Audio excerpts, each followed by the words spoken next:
과천시와 LH가 지식정보타운 근린공원 3을 단설중학교 부지로 결정했는데요. 그런데 환경단체와 입주민들이 공원 훼손을 우려하며 부지 선정 철회를 촉구하고 나섰습니다. 가뜩이나 녹지 공간이 부족한데 공원을 없애가며 중학교를 짓는 건 안 된다는 입장입니다. 이창호 기자의 보도입니다. 하늘에서 내려다본 과천 지식정보타운의 근린공원 3 부지입니다. 나무가 우거져 울창한 숲은 아파트 단지와 대조를 이룹니다. 그런데 과천시와 LH가 지난 6월 이곳을 단설중학교 건립 부지로 확정하면서 논란이 일고 있습니다. 대상지는 지식정보타운의 근린공원 3 부지로 전체 7만 1,000여 제곱미터 가운데 12,000여 제곱미터의 단설중학교를 지을 예정입니다. 과천 지식정보타운의 근린공원 3 부지는 아파트 단지 옆에 바로 붙어 있는데요. 주민들은 공원 면적을 줄이고 중학교를 짓는 걸 반대하고 있습니다. 단설중학교 신설 문제는 지식정보타운 입주 전부터 제기됐습니다.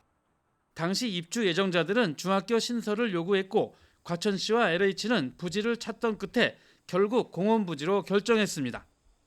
환경단체와 일부 입주민들은 중학교 부지 선정을 즉각 철회하라고 촉구했습니다. 환경 생태 등급 2등급지인 곳을 환경까지 훼손하며 학교를 짓는 건 절대 안 된다는 입장입니다.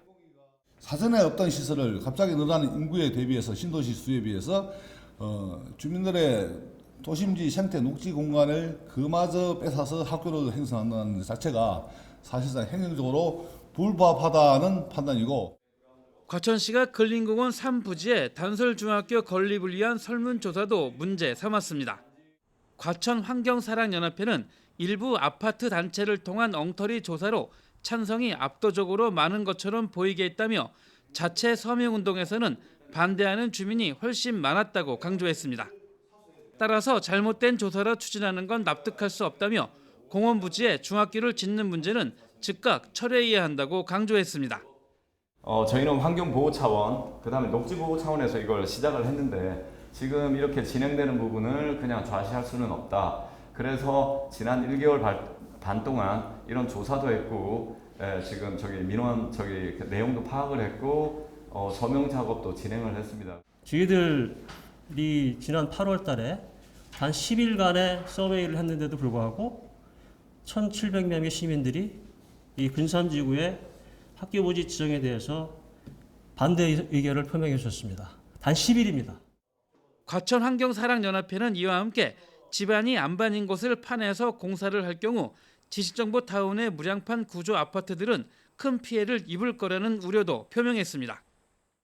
안반이 존재하기 때문에 안반 발파 작업이나 이런 작업이 이루어진다고 하면 사실은 3,500가구의 아파트들이 대부분 다 무량판 구조의 아파트들입니다. 약간의 진동, 발파 작업을 통해서 생길 수 있는 문제가 어떤 문제로 진화될지 여러분 한번 생각을 해보셔야 됩니다. 그래서 상당한 그 리스크가 있는 그런 계획이다. 녹지 공간 확보를 위해 반대 목소리를 내고 있는 환경단체와 일부 주민들은 다른 부지를 찾아 중학교를 지어야 한다고 강조했습니다. 공원 부지에 단설중학교 신설을 추진하고 있는 과천시와 LH로서는 답답한 상황이 됐습니다. PTV 뉴스 이창호입니다.